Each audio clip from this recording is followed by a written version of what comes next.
David, king of Israel, United Kingdom, right? Okay.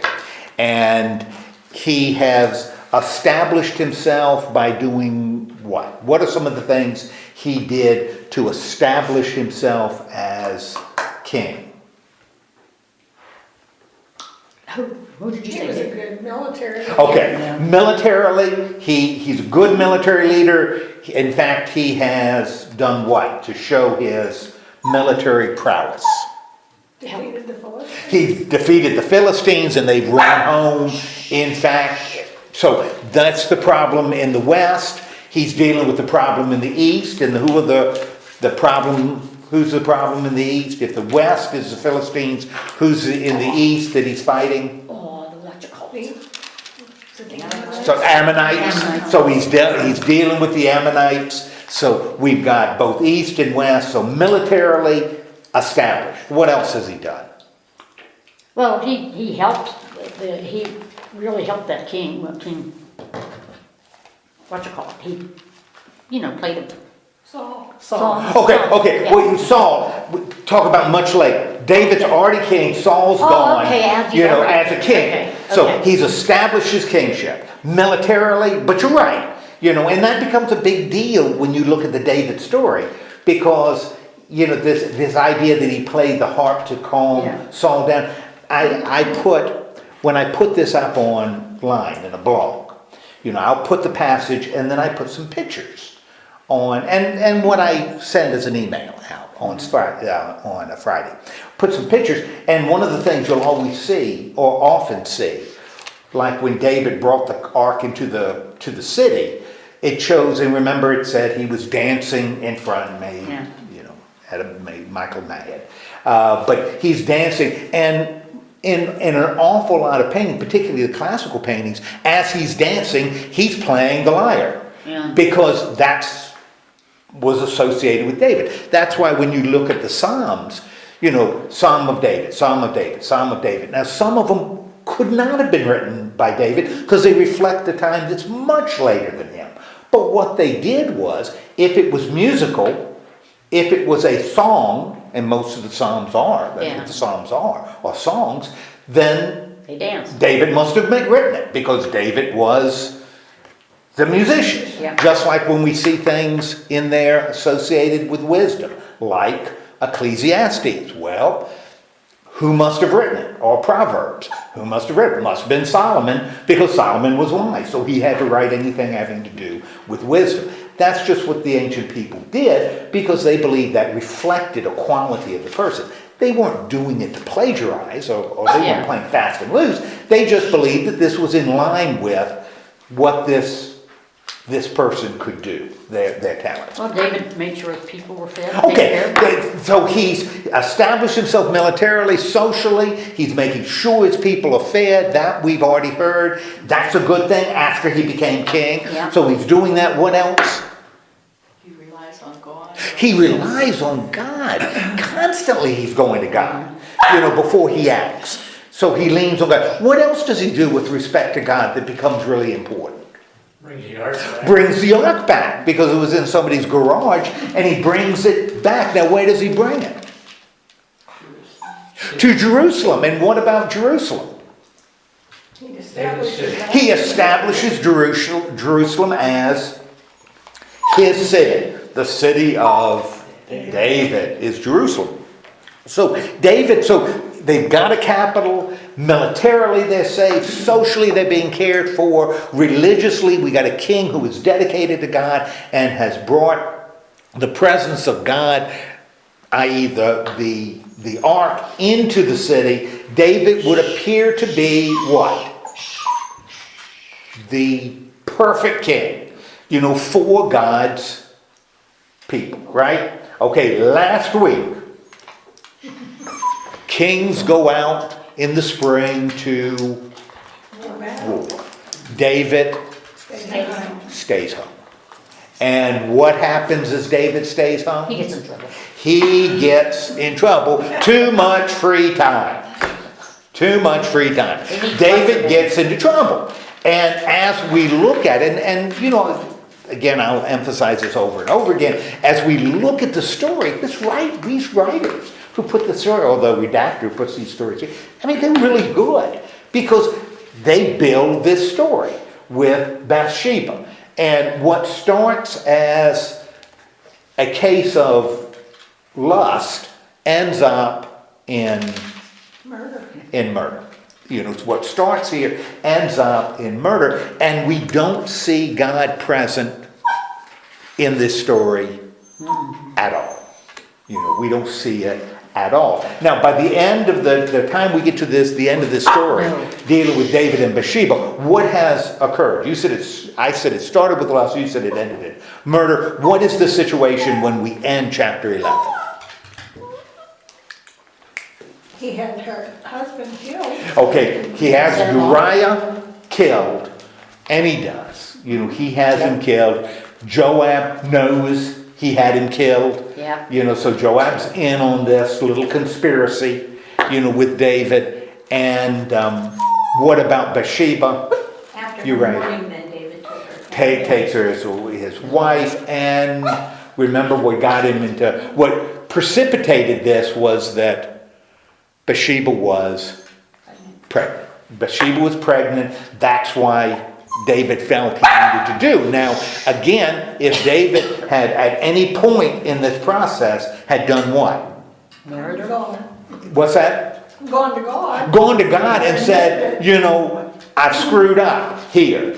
I screwed up here. So at any of these points he could have said, but he chose not to. You know, and now he's committed murder as we enter chapter 12. And at the beginning of chapter 12, someone appears that we've seen before. Who appears at the beginning of chapter 12? Nathan. And when did we see Nathan before?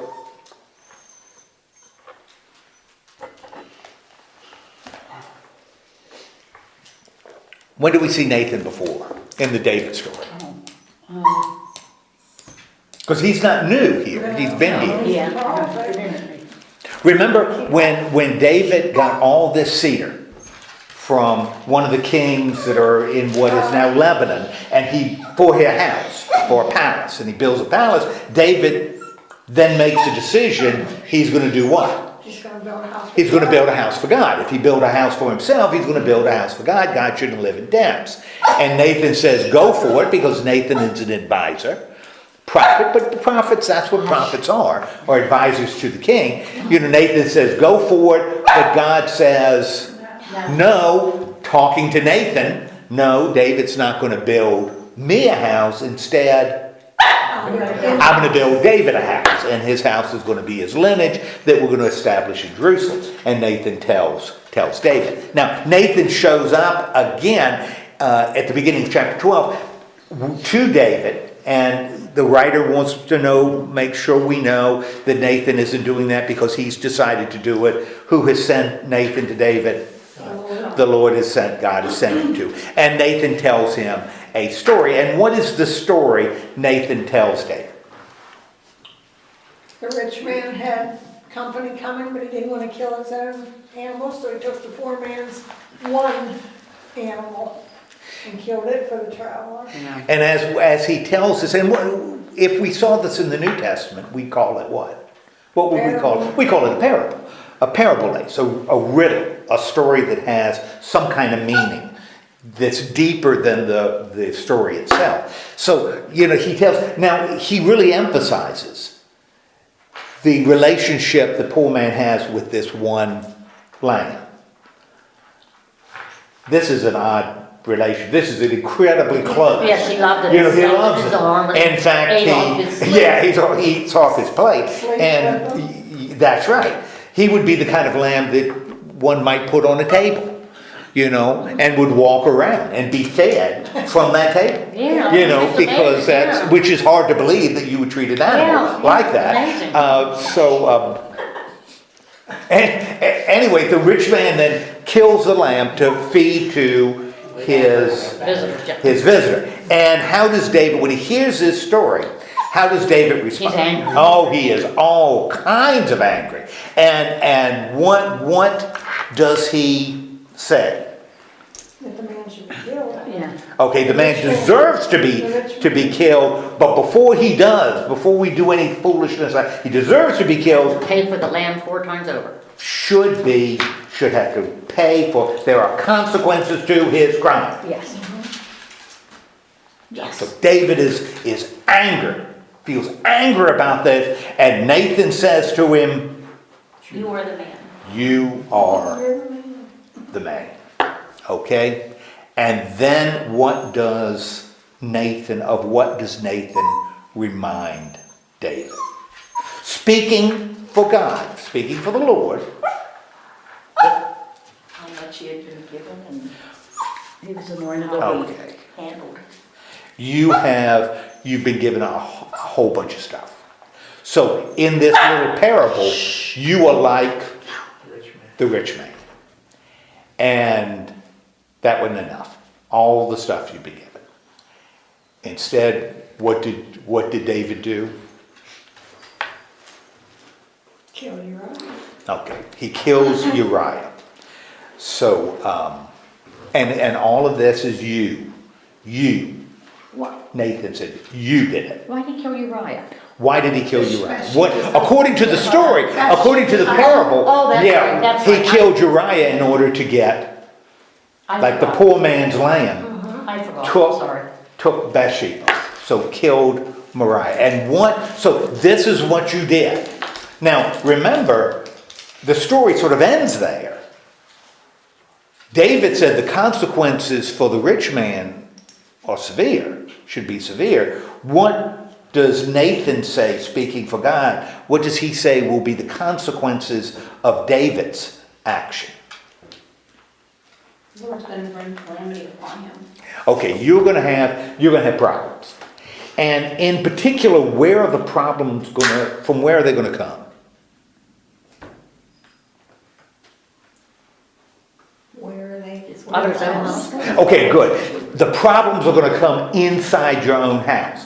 As opposed to, what have we seen God do in the past? Like in the book of Judges. The Philistines. Oh yeah, the Philistines come take over the country, and then, they get pushed out eventually. And then the Ammonites or the Moabites or some of the other ites, they'll come and win, and then the Israel. That's not how God's going to work with you. Instead, the problem you're going to face is going to be in this house that I promised to build for you. It's going to be in your house, which means it's going to be in your family. David took action. There are going to be consequences. And it's really, really interesting because, David was so careful to cover things up. I mean, that's what he was doing, covering it up. When Nathan says, the consequences are going to be in your house. And the consequences are people going to see them? Oh, yes. Oh yeah. Everybody's going, so it may be in your house, but everybody's going to know what's going on, right? As opposed to David doing in secret his plan. Exactly. Everybody's going to know that there are consequences to your behavior. And what does David say to Nathan? That he had sinned. Yeah, why is that important? That David says you have sinned, that I have sinned. Why is that an important thing for David? Because he's admitting that he was wrong. Okay. And he didn't talk to the Lord first. Okay, that he's accepting recognition, that this has happened. And then what does Nathan tell David? Because David could have done something else. I mean, Saul would have done something else. I mean, Saul did other things. But David at least acknowledges that he's done wrong. Yeah. And what does Nathan say to David? The Lord had taken his sin away. Okay, going to put away your sin. You are not going to. Die. You are not going to die. But the child that Bathsheba's carrying Die. is going to die. We also want to remember that the curse doesn't change. That it's been put on it. There's going to be problems in your house. There will be problems in your house. Okay. And this story ends with what? How does this story end? Maybe nine. Well, story ends, Nathan goes home, right? And then find out that the child, and it's really interesting as the writer is doing this, because he's, like I said, everything he's writing is intentional. When he talks in verse 15 about Bathsheba, he doesn't call her Bathsheba, does he? Mm-mm. What does he call her? Uriah's wife. Uriah's wife. Because he wants us, the reader, to know what? What he did. That's who he is. Yeah. That's who this woman is the wife of Uriah. And what happened to Uriah? David killed her. So the writer wants us to continue to see this. She's not Bathsheba, she's not David's wife. She's the wife of Uriah, and you know what happened to Uriah. Now what happens to the child? So evidently the child is born, right? Died. Okay, the child becomes Ill. really sick. And as the child is sick, what does David do? He pleads to the Lord. Oh, Lord have mercy. He prays and he fasts and he lays out all night. Okay, wouldn't eat food. So he is suffering, right? Yeah. Praying that God allow this child to live. But what happens? He died anyway. He dies. Of course, what day does he die? Seventh. The seventh day, day. because 7 is really an important number in the ancient world. And evidently David's focus was so intense when the child dies, the servants have an internal conversation, Yeah, right? they don't want to tell They don't want to tell him. They don't want to tell him the bad news. And what is their assumption? What are they assuming? that he might kill himself. That it's going to be, if this is how intense he was acting, he wouldn't eat or anything because the child was sick. If he finds out the child is dead, man, David's going to lose it. Mm-hmm. He is going to really lose it. Do they tell him? Well, He just- Yeah. yeah, he asks. Mm-hmm. He asks them, right? Because they were whispering. Right, because he hears them whisper. And he asks, is the child dead? And they say, Yes. yes, he's dead. And what does David do after getting this news? Get up. Get up. Okay, he gets up, he takes a bath, he changes his clothes. What else does he do? Lotions on his body. Okay, he lotions his body, he Eats. he calls DoorDash, he orders a meal to be brought to him, Then he goes right? and worships. Yeah, and worships the Lord, goes and worships the Lord. And how do the servants react? They were mad. This guy, I don't get it. I don't get it. Because when the child was sick, you weren't doing anything. But now that he's dead, you seem to have gotten over it pretty fast, right? And what does David say to them? That he fasted and wept because who knows, the Lord might be gracious and Okay. spare the child. Might be, but Now that he's dead. now that he's should I dead, fast? now there's no reason to fast. In a sense, what has David done? At the end of this story, as the writer is shaping it, what has David done? Because we could read this and say, well, he's pretty callous for a father. Aren't he? But what has David done by the end of this story? At the end of the story? By the action. He went back and counting on the Lord. Okay, his focus is on God. What else has he done? Which I think is really remarkable and maybe pertinent for us as we live. He accepted the child's Boom! death. He Yeah. accepted the consequences of his actions. Instead of trying to avoid them or deny them, he ended up at the end accepting it. If this is God's judgment. Now we read this with a good 21st century mindset and say, that's horrible, this child dies. If you're reading it with a mindset that goes back 3,000 years, well, here's David recognizing that God did what God said he was going to do. And those were the consequences. God did it because of the consequences of his actions. So if we read it as history, then we get real uncomfortable with it. If we read it as a story that has a meaning, all of a sudden we've got him accepting that, and what happens to Bathsheba with David and Bathsheba? Okay, now she has another son, and they name him Solomon. And we don't know anything about Solomon yet in the story, but every reader of the story knows what about Solomon.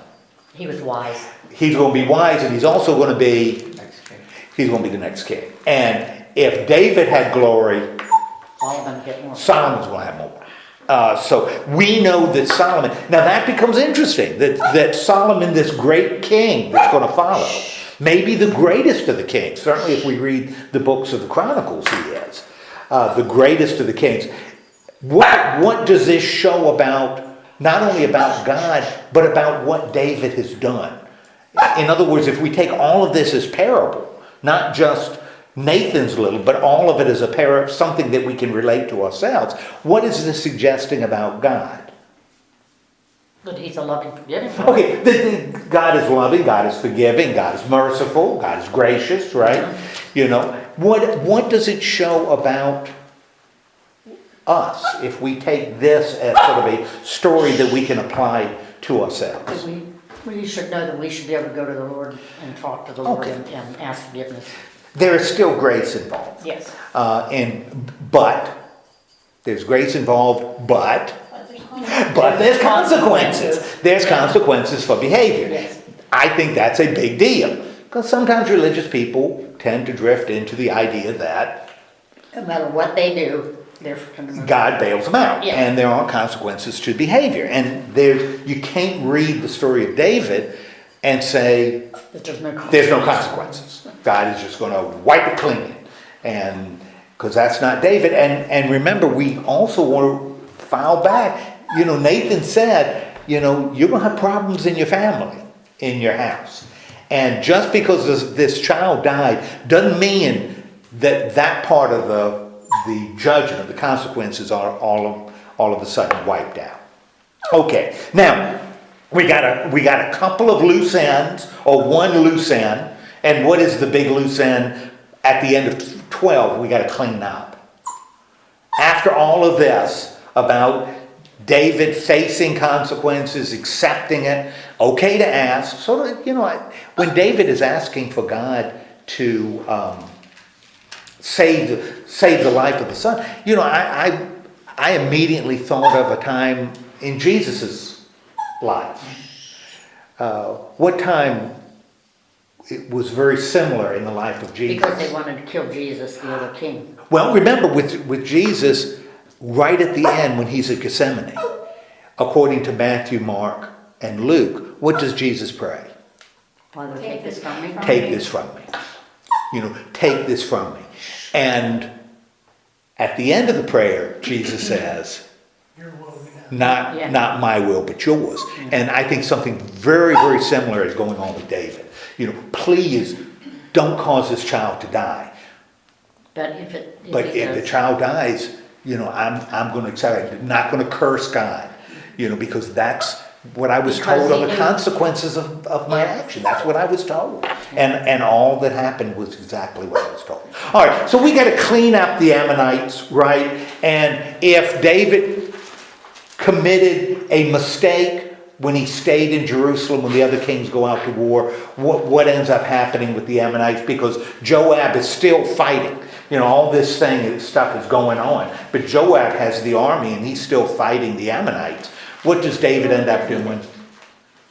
He takes it out. Okay, he goes out. And he does what kings are supposed to do. And he goes back out and fights. And what ends up happening in this war with the Ammonites? Okay, the Ammonites are defeated. David gets, you know, the spoils of the city, the crown, and comes back to Jerusalem. So there's kind of an irony. If David had maybe done what he did here earlier on, maybe this could have been avoided. But it wasn't. You know, David didn't do that. And so now we've got this problem and this thing hanging over David's head that will start to be apparent in chapter 13.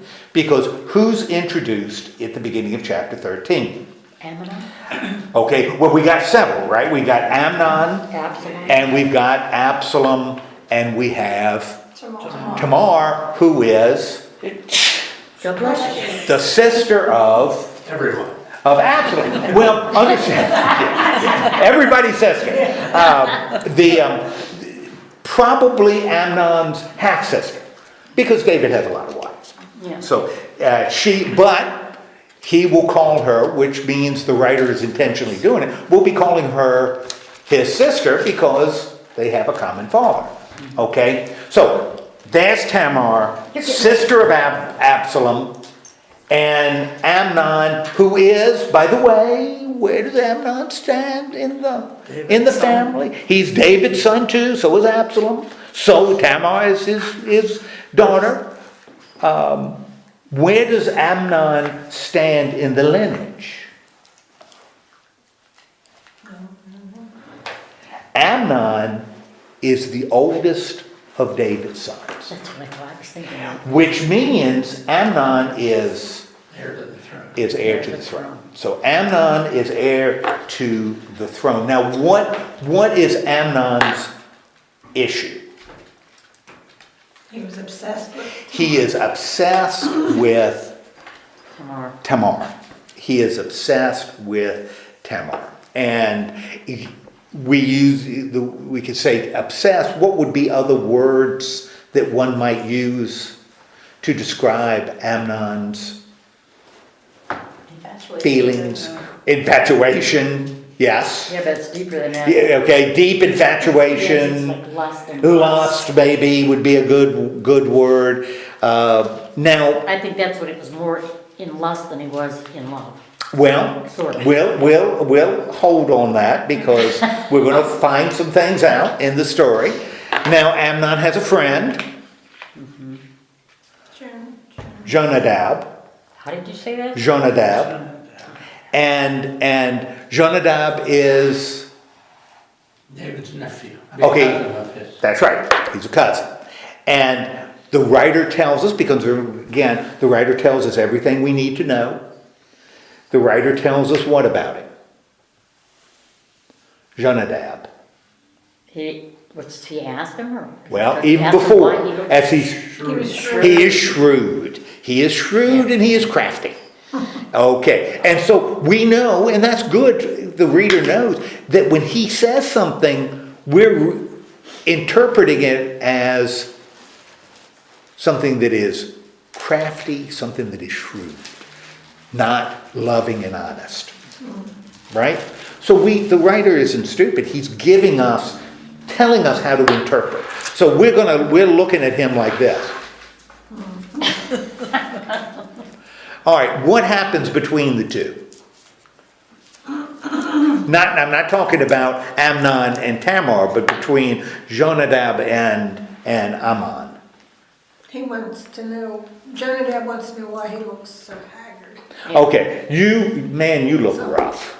Yeah, You look rough. You've been ridden hard and put away wet. yeah, Why? And Amnon says, because he's in love with this.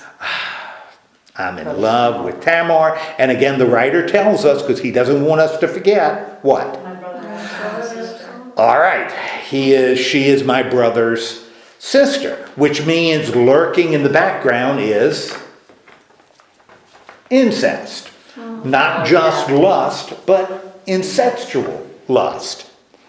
Okay, and what ends up, what is Jonadab's suggestion to Amnon? To go to bed and pretend to be ill. Okay. And why is he making this suggestion? So that Because Jonadab is shrewd and crafty. So go to your room, act like you're sick. have tomorrow make Aha. Now, it's really interesting. Go to your bed. Now, Jonadab assumes what's going to happen when he goes to his bed and he's sick. that she's going to come into his Well, bedroom. what does he assume even before that? David's. David's going to come, because go to your bed and act sick, and when your father comes, your father, Absalom's father, Tamar's father, comes. What could you do? What should you do? You could ask him to Ask your father father. to have his daughter come and Make bread and serve him. serve it. Okay? So who is going to be intricately part of this game that they're setting up? David. David's going to be in the middle. Now remember, Nathan said, your family's, you're going to have problems in your house. Yeah. And this is being brought in. And what does Amnon do? He did. He went to He bed. does exactly what his friend said, right? And how does David respond? He's very angry when he finds out. Well, what does David do initially? He said- He does. Yeah. He does exactly what this guy who is what? Shrewd. Shrewd and crafty. David does exactly. Now, as we read this, and this is going to be the theme of David from this point on. In some places when you read about David, and it's going to get worse, this is sort of like the beginning. And maybe we had it as he deals with the death of his son, the first son of Bathsheba. David becomes almost like a tool. You know, and remember, to this point, how would you have described David? Strong. Strong. What else? Intelligent. Intelligent. Even if you took faithful out of it. Yeah. Strong, intelligent, decisive, active, smart, Yeah. smart. To this point, David Doesn't act like it. doesn't Yeah. act like it. And he's not going to act any different It's like as the somebody story put a goes. little plug in him. Yeah, David becomes almost a pathetic figure from this point on, and it gets worse. But David doesn't, earlier in the story, David would have seen through this. David would have seen Yeah. through this. But here, He doesn't. David's being manipulated, and he doesn't even know it. He doesn't even know it. And he's being manipulated to do something that is David like. is horrible. This is a horrible situation. It is. And he's being manipulated to do it. Okay, what does Tamar do? She was instructed. She does exactly, so how is she being portrayed? She does exactly what her father tells her to do. It's her father that tells her to do it. She's obeying and She's obeying her father. Does she think anything's going on? No, she doesn't Does she have think- ulterior motives? she has no fear of their brother. Why should she? No. Nothing like that. She's doing it because her father told her to do it. Trust her father, she's doing it. So she makes him, Bread. he makes him bread. But what does Amnon do when she brings it to him? He lay down and pretended. Oh, I'm so sad. I'm here, he says. Oh, what does he ask her to do? Send him around. Oh, yeah. I'm so sick. Send everybody out. And then what can she do? Bring the food into my bedroom. Oh, bring back the food into bed. I'm too weak to come out at the table. So bring it into the bedroom. My room. And I need you to do what? So I make it from your hand. Oh, I need you to feed me because I'm just so weak. Yeah. Now, we the reader know what? He's It's a game, and what is the end of this game? The ruination of his sister. It's going to be the ruination of the sister. And we know that going in. What happens when she comes? He grabbed her. He grabs her. And I don't think that's accidental. That it's the writer, remember, when the writer tells us something, it's got to be important because writing, what he's writing on is so stupid expensive. You don't waste words.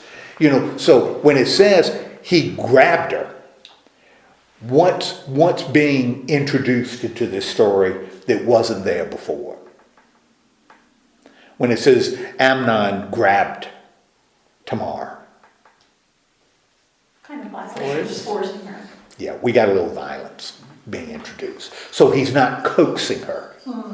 He is violently taking her. He's raping her. And what does he demand? Yeah, what does he demand? Did she get in? Yeah. And how does she respond? She's don't, brother. Don't do it. You know, He begged that, him not to do this to her. which again, as the writer is shaping this story, what is the writer reminding the reader by having her say this? That we remember that they're brother and sister. That brother and sister, and what Amnon, because she now knows what Amnon wants. What is she reminding us, the reader? That what Amnon is demanding is wicked and not done in Israel. Now, understand, we got brothers and sisters married all over the place. You know, and cousins and half-sisters. I mean, that's just culturally happening. I think that's why the violence has to be introduced, because culturally, that's what was, you know, that violent side. Good night, you know. Yeah. See, here she gets up after a little nap on you, now she's hungry. Yeah, I know. So we got this, right? Amnon's doing it. Now, what would be the consequence? And Tamar's now talking to him. What's the consequences to Tamar? Well, She'll be shunned. Okay, she's going to be shunned because this is something she's going to carry for the rest of her life. And Tamar's saying this to Amnon. She's also saying it to us. Mm-hmm. She's saying it to us, the reader. That if this happens, I'm going to carry shame. And if this happens, how is it going to affect Amnon? he could get in trouble for this. Well, I mean, what does she say to him in verse 13? That You would be like one of the wicked fools. You're going to be one of the most reviled, wicked people in Israel. Therefore, what is she asking? To marry her. Yeah. Ask Dad. And what will Dad do? let her marry him. Okay, let her marry. So it's not that relationship. That's not the issue. It's The fact they weren't married. and it's the violence that's involved in this. But she tells him this, and what's the result? He doesn't listen. He doesn't listen, and he Rapes her. he rapes her, right? Yeah. And how does he feel after the rape? He hates her. He absolutely hates her. And And I the think- writer even says he hates her. He ended up hating her, More than he's hated anybody. well, more than he hated anyone, more than he loved her before. Or lusted after her before. I think that, personally, I think that's more his shame and his, because of what he did to his sister. And the Well- fact that he raped her. That's why he hated her afterwards. All we know, That's all the writer tells us is what does he do? Yeah. Sends her away. Sends her away. Send her away. Get out. And what does she do? She said no, and they told her. She to take her says, out. she's telling Amnon, but she's also telling us what? What he says to her. This is worse than the act you just committed. You know, so we, the reader, we're going to trust her, right? It's because this is the perspective of the writer. You know, this is even worse. But Amnon Refused to listen. doesn't listen, throws her out, locks the door. What does Tamar do? Put ashes on her head. Put ashes, tears her clothes, puts ashes on her head. What is that doing? What is she doing by taking those actions? Those clothes were what a virgin would wear. Okay, those clothes are what were appropriate to her before Are no longer. the rape are no longer appropriate. The ashes on the head, grief, that's a sign of grief. What is she doing when she does that? Exposing this to She's everyone. exposing it to Yeah. everybody. All of a sudden, this is being made public, right? Because people see it. So this isn't a private thing within David's family. This is something that is going public. Now, who then immediately enters the picture? Not a shock. Her brother Absalom. Her brother Absalom. And what does she say to her brother? Oh, what does he say to He her? told her to be quiet. He knew that she, Okay, he knows because she's Yeah. taken it public. You know, she's appeared on television. You know, people know. So Absalom knows, and he says to her what? Be quiet because he's a brother. Okay, be quiet, don't tell anyone. And don't take it to heart. Well, but we're going to find that the friend isn't the only one who's shrewd and crafty, because Absalom is also pretty shrewd and crafty, right? Okay. So what ends up happening but again, the writer is making sure we know that this is a horrible situation. This is terrible. You know, we got one brother raping his sister. And then sending her away, which the writer says that's the worst part. Despising her. What happens to Tamar? She goes and lives with... She goes and lives in Absalom's house. And she's described as... That's a disgraced... As a disgraced or desolate woman, which means... No one will want to marry her. She evidently isn't married. So, which means she won't have Children. children, which we already know is a big deal in ancient Israel. That's how women are assessed, by children they bear, which makes a lot of sense in a world where the population is stable, therefore you needed to bring into the society as many people as were dying. So that's why procreation is such a big deal in the ancient world, because you're kind of living on the edge. Okay, so now we've got this thing with Amnon, Tamar, and Absalom. Who enters the picture in 21? Oh my God, King David. King David enters. And David feels what? He's furious. He is absolutely furious. Now, we have seen in the past, David is a man of faith. Outside of this one slip with Bathsheba, David has been a man of faith, been a man of integrity. He has stood up for justice, stood up for the weak. He has fed the hungry. What would we expect him to do when he hears about what Amnon has done to his sister? Do something to his son. Gonna do something to Amnon. Yeah. Because Amnon has to pay some consequences for his behavior. That's the kind of guy David is. Remember when the guys came with after killing Saul, and David has them, because you can't do that against again, came with the king of Ishmael's head, killed them, even though that did him a tremendous favor. David's a man of justice, bad behavior, had bad consequences, and there's Amnon, has done something that we, the reader, know is so vile, it never happens in Israel. Because that's what Tamar said. There's his son that has committed this inexcusable act. And David's response is...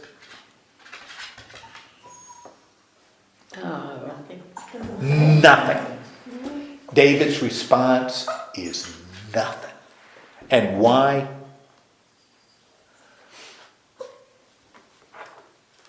Why does he?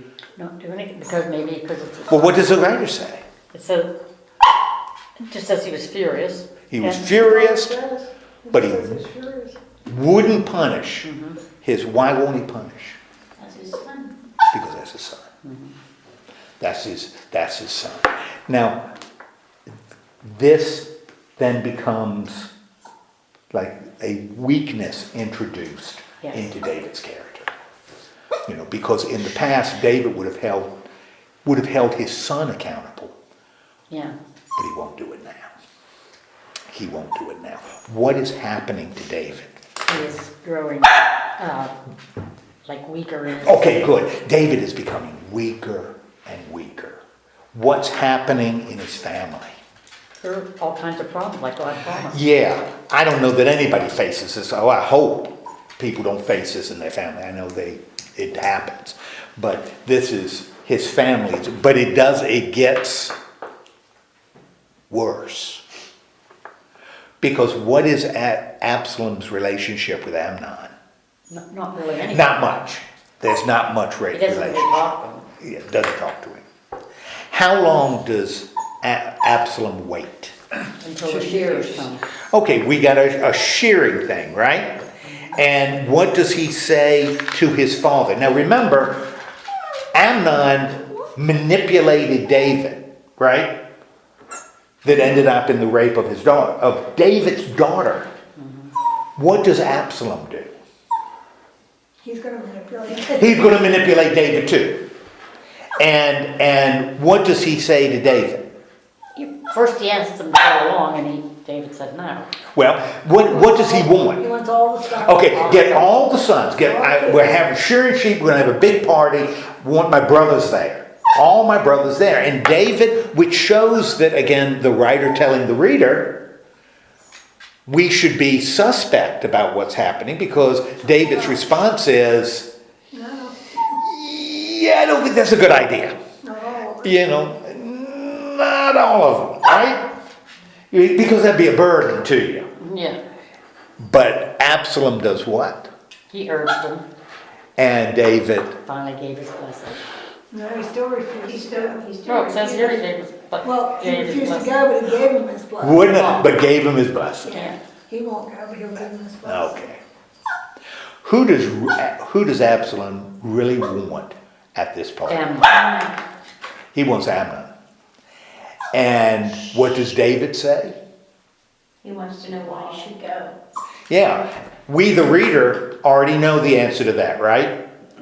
Why does Absalom want his brother Amnon to be at this party? He's gonna go. He's going to kill him, right?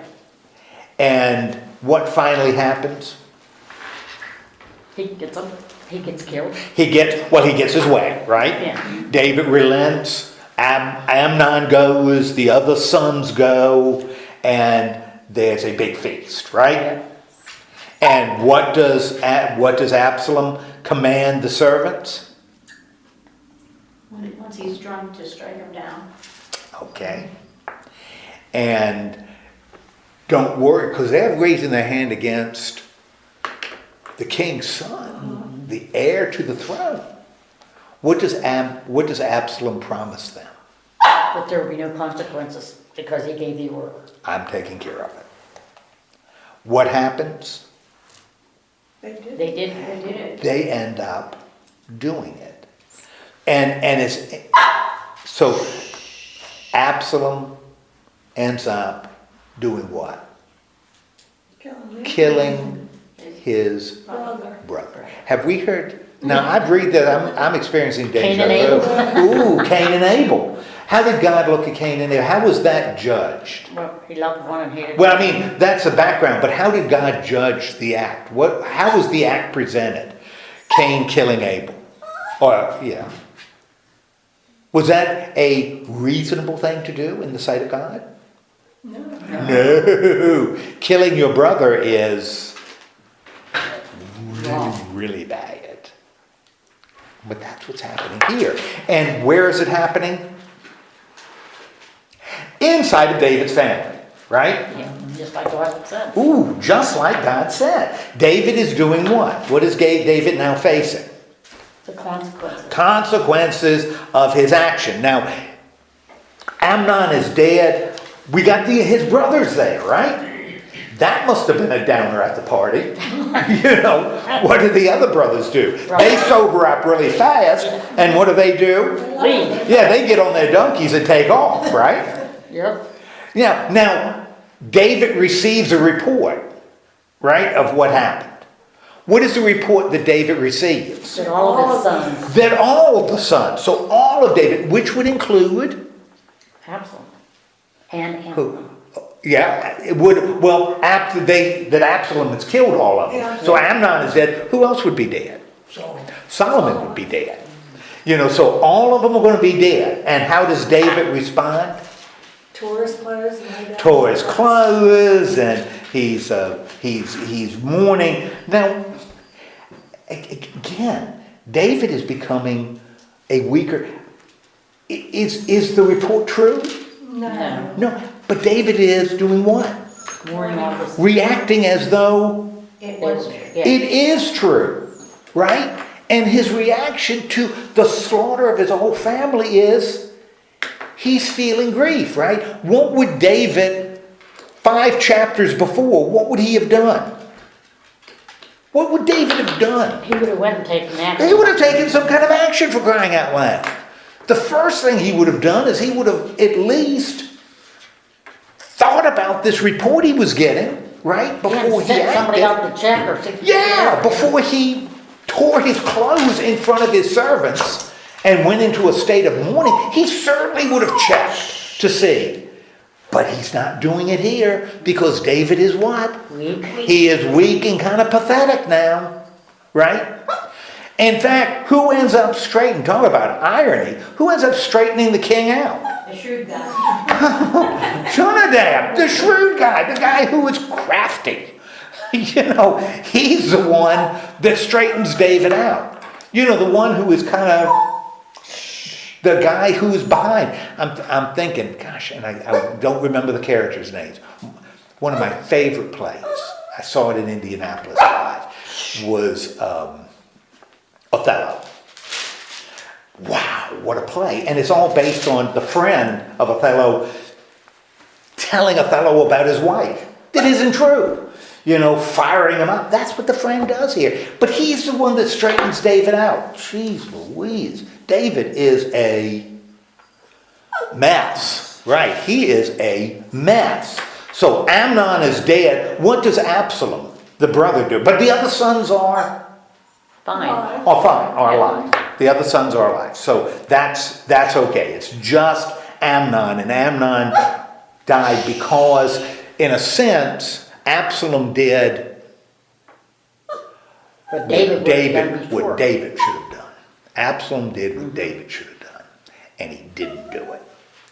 What does Absalom do? runs away. Okay, he runs. And then who comes? Absalom, so he flees. Then what happens? Now David gets a more reliable report, right?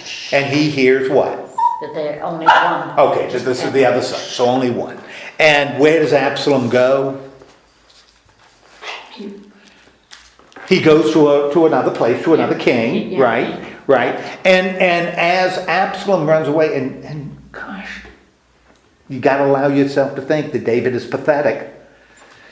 What is David's response to all of this? 37. David is in what? Mourning. He's in mourning. He certainly is in mourning because he has lost Amnon, his son, right? Is he mourning Amnon? Heck no. Because he's already worked through that. Yeah. Who's he mourning? Absalom. He's mourning Absalom. The one who killed the brother who raped his sister, the one who did what David should have done, that's the one David's mourning.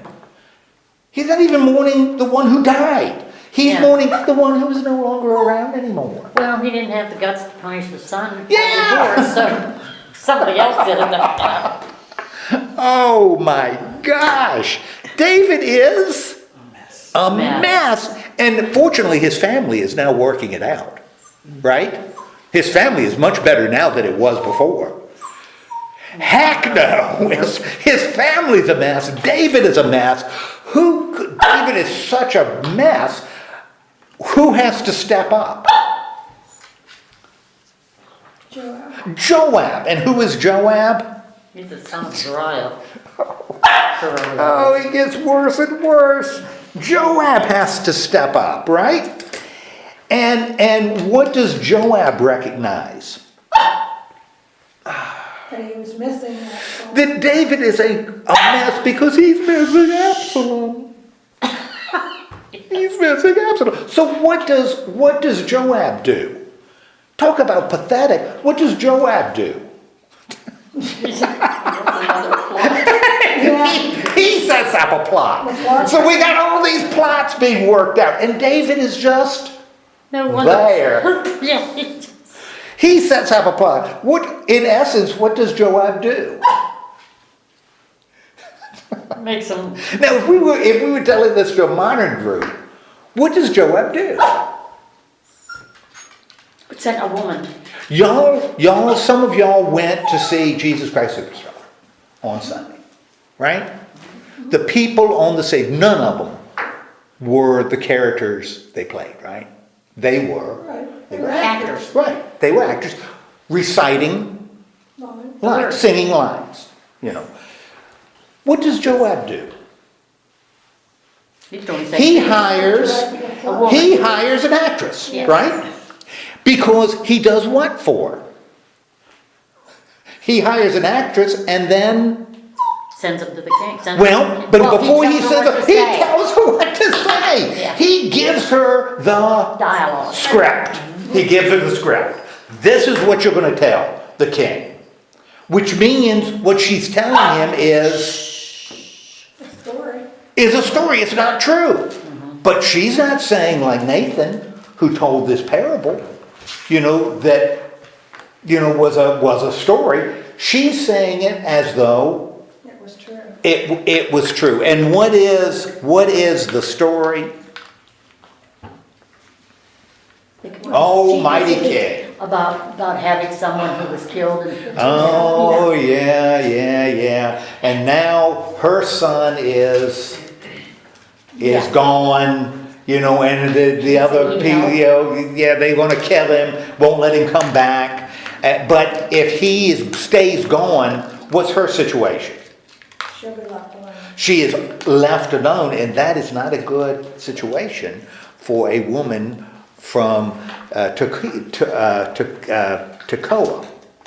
So, what does David do? Now, why is Joab doing this? What has the writer told us? Because the writer's given us his motivation, Joab's motivation. Why does Joab have this woman say these lines to David? Because so he can bring his son back. David cannot seem to function without Absalom Being there. right? So Joab is doing what? Setting it up so David realizes he needs to bring His son back. Absalom back, something David can't recognize on his own. Yeah. He doesn't have the strength, the guts, the insight, whatever, to bring the son back. Instead, he's just going to sit around the house and mourn that his son isn't there.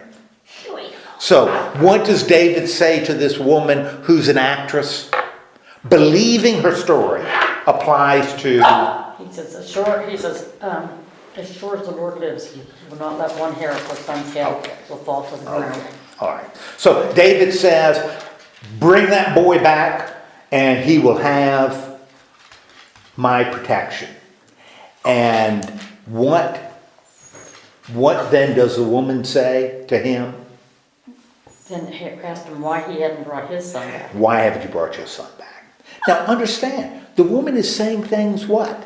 That she was told to That say. she was told to say. So this isn't like she had insight. Who told her to say this stuff? Joab told her to say this. How does David respond, being the strong, decisive person he's always been? He brought him out. He brings Absalom back. Right. He tells Joab to bring Absalom back. What David has now been, manipulated once, manipulated twice, manipulated 3 times. Okay. But David recognizes that Joab had to be in on this, right? Okay. Well, he seems to, he has some kind of connection. Yeah. What does he say here? Isn't the hand of Joab with you in all of this? That's what he asked her. So he suspected. Okay. But Absalom has restrictions, right? Mm-hmm. Okay. And what is Absalom's restriction? Not allowed to look the king in the face. Okay, you cannot be in the king's presence. Why? Well, why would he be brought back but not to his own house, but not allowed to be around his dad? Because of the fact that he did kill his other son. He killed his brother. Yeah. You know, he killed his brother, the heir to the throne. He did it. You know, so he can't be in the king's presence. Now, in verse 25, we have Absalom, right? And we get some more information on Absalom, right? What do we learn about Absalom? He's really good looking and sexy. He is, what's that? Good looking. What was the second one? Oh, I don't know, I don't remember. It seemed like you said something else. I might He was have. good looking and sexy. Oh, I don't see that, but you know, maybe he certainly has what? Hair. Long Hair. flowing locks, right? He has long locks. In fact, which is a sign of all beautiful, handsome, sexy men. They all have long flowing Long locks. hair. That's right. And in fact, his hair is, Heavy. yeah, so very unlike mine. My long hair is so heavy, it, Cuts it now. Lord have mercy, when he cuts it, there's a lot of hair on the floor, you know, and it's really, really heavy. And he has some He weighs it. kids, yeah, he weighs it. Well, because it is so heavy. Yeah. It is so heavy. Now, what is Absalom's situation? I don't know. You know, all of this all goes on, and what is David's role in all of this? Not much. He's just sort of hanging around. He used to be the protagonist in the story, right? Everything was centered around what David was doing, right? Now, he's just there, Yeah. right? Now, he's out of the king's presence, right? Absalom. But Absalom evidently wants to get back With his daddy. with his dad, back to court. Yes, he wants to get back. Right? And so who's he going to use to get back into court? He's going to use Joab. And he does with Joab what any normal average person would do. Because he finds out that he and Joab, Absalom and Joab, are neighbors, right? And so what does Absalom do? Of course, happens all the time. Sets Joab's field on fire. And what does Joab do? He wants to go around and ask him, why you guard my field? He goes next door and says, "Why the heck did you set my field on fire?" And what does Absalom say? What does he ask Joab He to told him, do? he asked Joab to come, so help him get to see his father. Okay. Which, since I'm talking to you, since I got your attention, Yeah. you know, I got a favor. I want to go into my father's presence again, right? Okay, wants to go, and if there's something wrong, you know, then he can tell me that. And so what ends up happening? He said okay, and Absalom went in to see his father and bowed down with his face to the ground. Okay, Joab ends up again. He's being manipulated. He goes and tells Yeah. David, you know. I just thought maybe you should take your son Absalom back into court. And David says, Okay. "Okay." Slack-jawed David now says, "Oh, whatever." And he comes back in, and certainly Absalom does what? Bows down. Oh, bows down with great honor, and David does. Kisses him. Okay, kisses him. So, I am so happy now. Because clearly, this has resolved itself, this family crisis has resolved itself. From this point on, David can become again the strong king he was. His family has been healed. Not all the boys are dead, just one. Absalom is back, and Absalom is one handsome and Sexy dude. yes, and so now the story can progress to a wonderful, wonderful conclusion, right? Well, right there, yeah. Well, we'll see, because, David is kissing his son, and his son is showing honor to his father. Who, since Amnon was killed, who would be the heir to the throne? Would it be- Well, see, one of the issues is, you know, kings have, I said heir to the throne, that's probably not accurate. Because kings have these, early on, and it goes back to what I said just a little while ago, and it's in the Old Testament law. In the ancient world, population is a big deal. It is really a big deal. It determines the survival of your civilization. And that's why men were allowed to have more than one wife, and why concubines were accepted.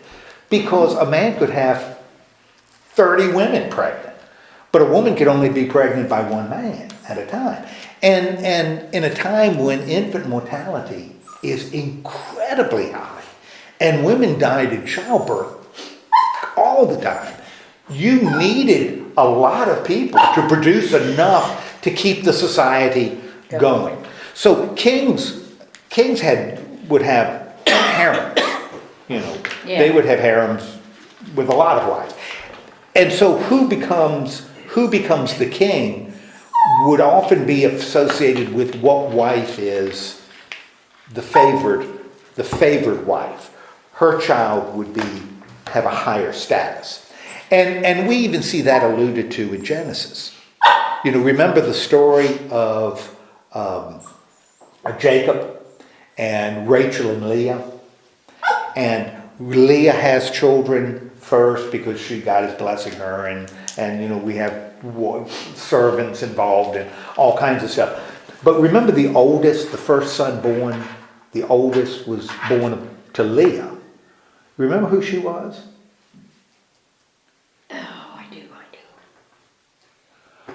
The firstborn was Reuben, was the firstborn.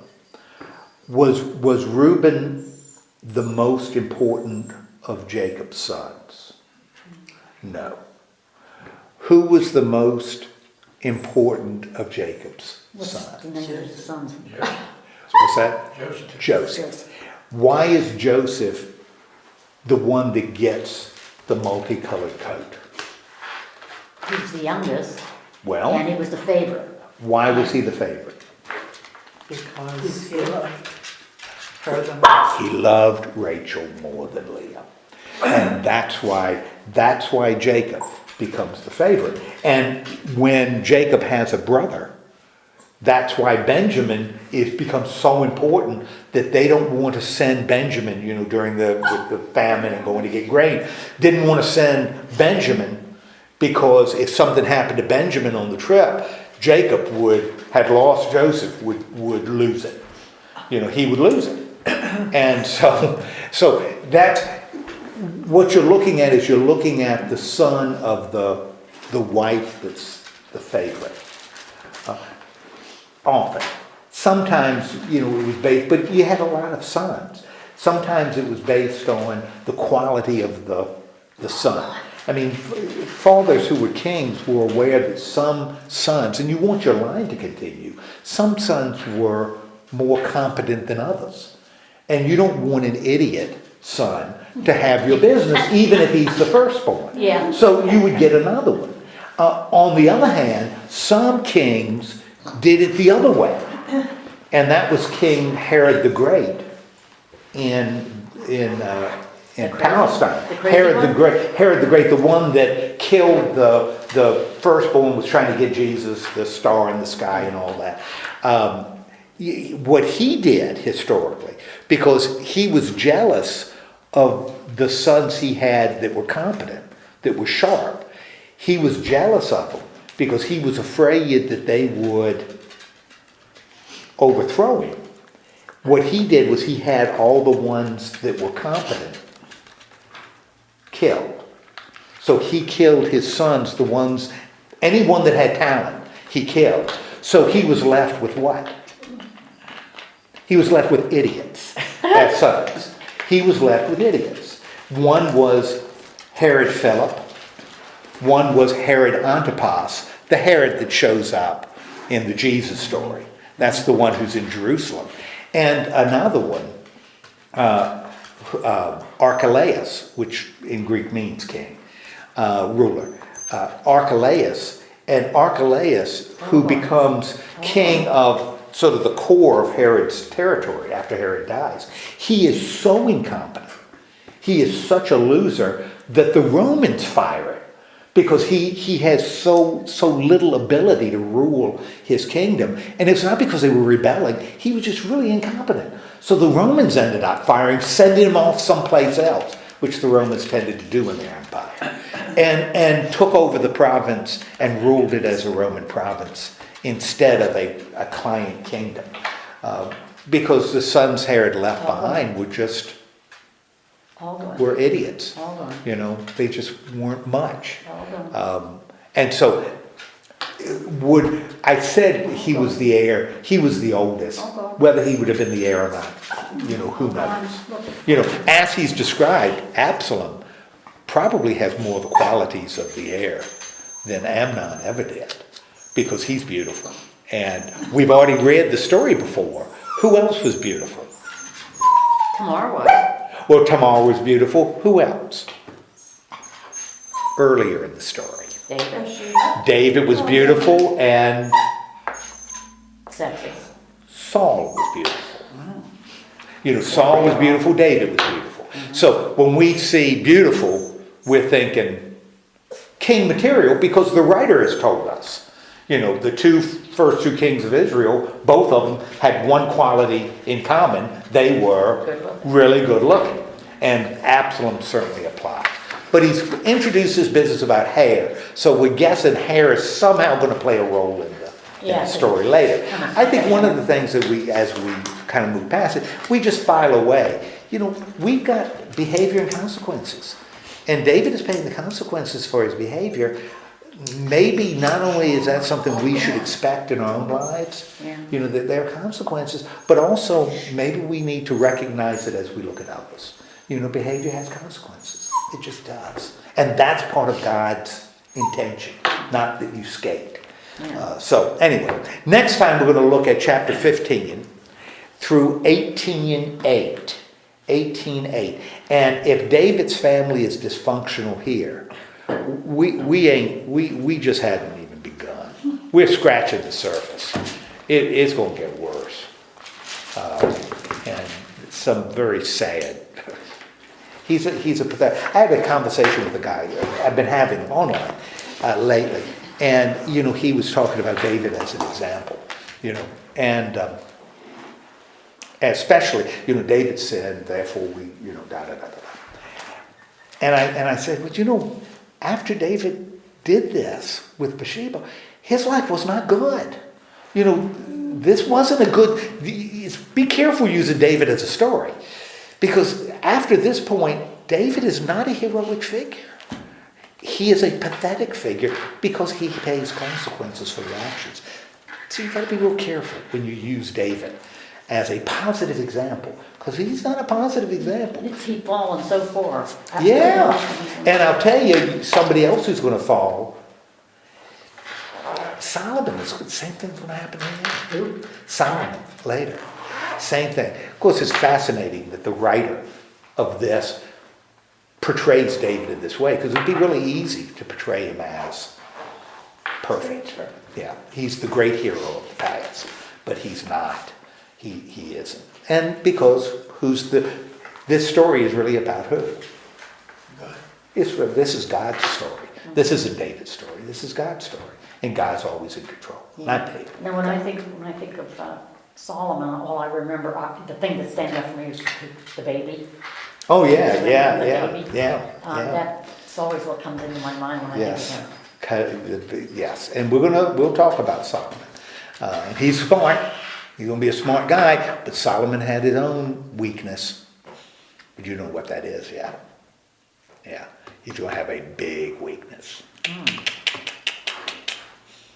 Wait. Okay, any questions? Let's have a word of prayer. Lord God, thank you so much for giving us this time together. Remind us not only that behavior has consequences, and it does, but also remind us that you can use very flawed people, because you didn't abandon David and find another king, even though he kind of degrades into a pathetic figure. you made a promise that his house, you would sustain his house. And even though the house is in turmoil, you're gonna keep your promise. So remind us of both those things as we leave this story. In the name of Christ we pray, amen. Amen. Thank you. Thank you.